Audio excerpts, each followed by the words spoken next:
Good evening everyone. आपने secrets of success topic पर ढेर सारी बुक्स पढ़ी होंगी, देखी होंगी।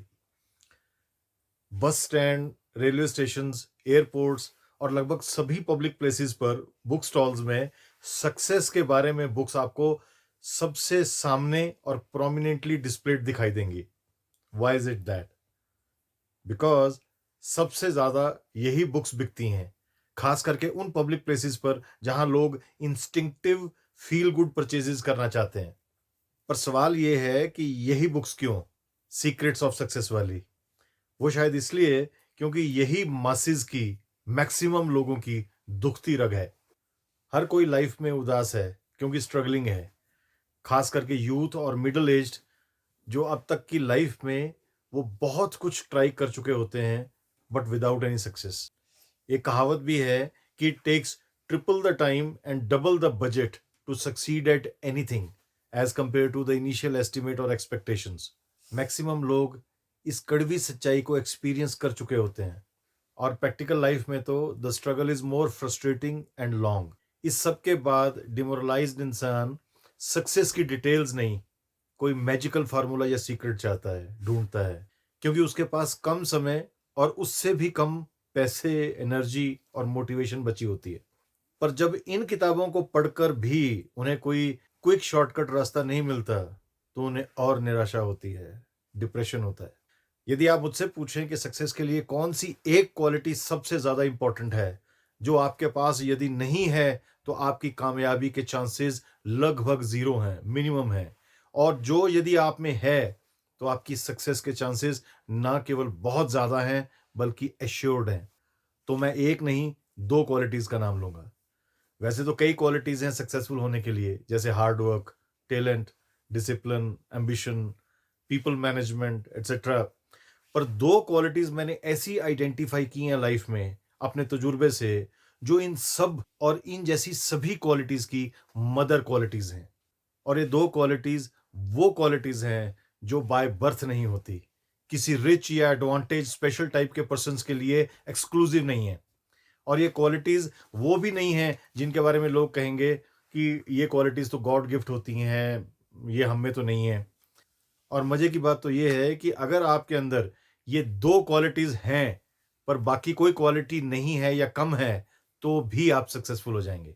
ये दो क्वालिटीज़ कोई भी अपने भीतर जगा सकता है यदि ठान ले। पहली क्वालिटी है कभी ना रुकना, क्विट ना करना। अगर आप सिर्फ़ और सिर्फ़ इतना भी और इतना ही कर लें, तो मैं आपको यकीन दिलाता हूँ, आप अपनी मंज़िल तक देर-सवेर पहुँच ही जाएँगे। You will be successful. आपको सिर्फ़ इतना करना है कि आप कभी ना रुकें, कभी भी। थक जाएँ, हार जाएँ, गिर जाएँ, बिखर जाएँ, टूट जाएँ, डर जाएँ, रो लें, जो भी हो जाए, बस रुकें ना। हर बार उठ जाएँ, खड़े हो जाएँ और फिर से शुरू हो जाएँ। एक अव्वल दर्जे के ढीठ की तरह। मुझे मार्टिन लूथर किंग जूनियर की वो कोटेशन याद आती है कि if you can't fly then run, if you can't run then walk, if you can't walk then crawl, but for heaven sake keep moving.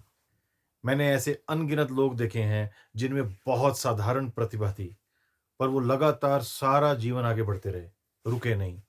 भले ही एक एक कदम, छोटे छोटे कदम, धीरे धीरे, पर अंत में इसी वजह से वो अपनी लाइफ में कहां से कहां पहुंच गए। फॉर एग्जाम्पल, अपने सर्कल में मैं एक ऐसे जूनियर क्लर्क को जानता हूं जो हाई कोर्ट में रजिस्ट्रार जनरल बनकर रिटायर हुए। मैं अपने ही शहर के एक सिक्योरिटी गार्ड का एग्जाम्पल जानता हूं जो WWE का सुपरस्टार बना और हॉलीवुड की 4 मूवीज की उसने। इन दोनों ने अपनी लाइफ में कोई चुस्ती चालाकी नहीं की, कोई जोड़ तोड़ नहीं लगाया।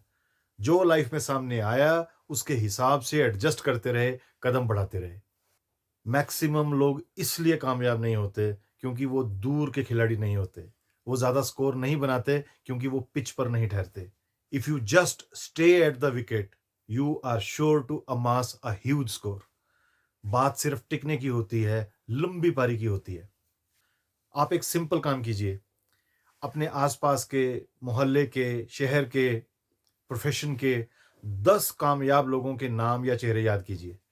आप पाएंगे कि उनमें से लगभग आधे से ज़्यादा ऐसे होंगे जो सिंपल ऑर्डिनरी जगह से उठे होंगे और लंबी पारी खेली होगी, बिना किसी पैंतरेबाजी के, चुस्ती के। चालाकियों से आप सांप सीढ़ी में 1, 2, 3 बार ऊपर जा सकते हैं, बीच-बीच में, पर उसी तरह आप सांप के डसने से नीचे भी गिर सकते हैं, रादर अक्सर गिरते हैं।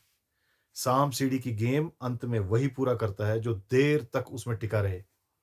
कछुए और खरगोश की कहानी मजाकिया एंटरटेनमेंट के लिए नहीं बनी, उसमें एक गहरा मैसेज है। खरगोश और कछुआ जानवर के शरीरों के नाम लगते हैं, पर असल में ये मानसिकताएं हैं। इनका शरीर की स्पीड से कोई लेना देना नहीं। कछुए की मानसिकता हमेशा जीतती है। खरगोश चंचल होता है, अनस्टेबल, इनकंसिस्टेंट होता है, इसीलिए हारता है। जबकि कछुआ एक डिसएडवांटेज स्ट्रगलिंग कैरेक्टर है, पर वो कभी रुकता नहीं, भले स्पीड कितनी भी कम हो, इसीलिए जीतता है।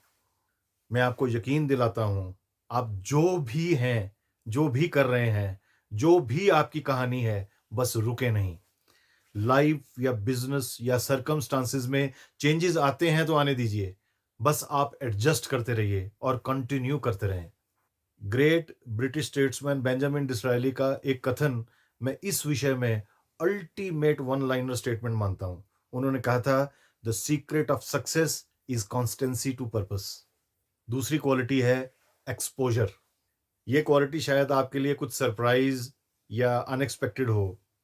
आपने अक्सर देखा होगा कि सेम एनवायरनमेंट में पलने वाले बच्चे बड़ा होकर अलग अलग कामयाबियों के शिखर पर पहुंच जाते हैं। कोई पीछे रह जाता है, कोई आगे निकल जाता है, कोई बहुत आगे निकल जाता है। ये इस बात पर डिपेंड नहीं करता कि कौन कितना पढ़ा, या किसने कौन सी कितनी क्वालिफिकेशन ली, या कौन कितने अमीर घर से था, या कौन शार्प माइंडेड था, या कौन ordinary. What really matters in long term success in life is who got how much and what kind of exposure. और याद रखिए, एक्सपोजर के लिए पैसे से ज्यादा जिद और विजन और इच्छा शक्ति की जरूरत होती है। जितना एक्सपोजर मिलेगा किसी भी इंसान को, उतना उसका विजन ब्रॉड होगा, उतना उसका डर कम होगा, कॉन्फिडेंस बढ़ेगा, लाइफ की पॉसिबिलिटीज उसे उतनी ज्यादा दिखेंगी, उसका नेटवर्क उतना ही स्ट्रांग होगा। मैंने अनगिनत लोग देखे हैं जो सिर्फ इसीलिए बहुत कामयाब नहीं हुए क्योंकि उन्होंने अपने दायरे से बाहर नहीं सोचा। फियर ऑफ द अननोन ने उन्हें कुछ नया ट्राई करने ही नहीं दिया। प्रोग्रेस किनारों पर होती है, बाउंड्रीज पर, एक्सट्रीम्स में। उस दायरे से बाहर सब कुछ नया, unexpected, fearful, dangerous, unfamiliar, stranger लगता है।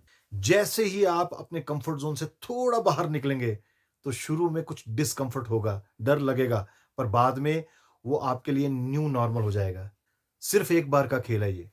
रिस्क लाइफ में सक्सेस की सबसे बड़ी टिकट होती है, but of course calculated, sensible, controlled risk, और इसके लिए जरूरी है एक्सपोजर। इसलिए लाइफ में चांस लीजिए, लाइफ में नए रास्ते, नई मंजिलें ढूंढिए, नई जर्नीज पर निकलिए। अगर एक या दो नए रास्ते या एक या दो रिस्क भी क्लिक कर गए, या पासे ठीक पड़ गए, हिट हो गए, तीर निशाने पर लग गए, तो आपकी लाइफ बदल जाएगी हमेशा के लिए।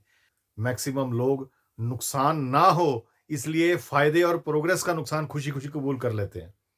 इससे होता यह है कि उनकी लाइफ में बाय चांस या बाय लक कुछ अलग या कुछ नया हो जाए तो हो जाए, पर बड़ी कामयाबी की प्रोबेबिलिटी बहुत कम होती है। मेहनत और कोशिशों से निकाली गई कामयाबी और उससे जो चेन रिएक्शन सक्सेसेस के रास्ते खुलने थे, बनने थे, वो नहीं होता। लाइफ में कंपाउंडिंग इफेक्ट नहीं होता। एक सक्सेसफुल इनिशिएटिव लाइफ को नेक्स्ट लेवल पर ले जाता है। One of the greatest chess players of all time, Anatoly Karpov ने फेमसली कहा था, the surest way to lose is to play for a draw. Chess की तरह लाइफ में भी यदि आप ड्रॉ के लिए खेलते हैं तो आपके हाथ एक अति साधारण जिंदगी के अलावा कुछ नहीं आएगा। खेल हो या जीवन, जीतने के लिए खेलें। अपने दायरों से बाहर कदम रखें, ध्यान से, पर जरूर रखें। अपने कंफर्ट जोन से बाहर निकलें, स्टेप बाय स्टेप। न जाने कौन सा कदम, जरा सी हिम्मत आपकी लाइफ बदल दे, और उसके बाद शुरू होता है उस बदलाव का कंपाउंडिंग इफेक्ट, जिसमें हर पिछली सक्सेस अगली सक्सेस का, अगली अपॉर्चुनिटीज का बेस बनती है। मैं जिस किसी भी इंसान से मिलता हूँ, मेनली उसमें ये 2 क्वालिटीज़ पहले ढूँढता हूँ। पहली, क्या ये इंसान कभी ना रुकने वाला इंसान है? और दूसरी, क्या ये इंसान लाइफ़ में नया ट्राई करते रहने वाला इंसान है? यदि इन दोनों सवालों का जवाब हाँ है, तो मुझे दिल में ये यकीन हो जाता है कि मैं एक पोटेंशियली सक्सेसफुल पर्सन से बात कर रहा हूँ। Thank you for your time. God bless you.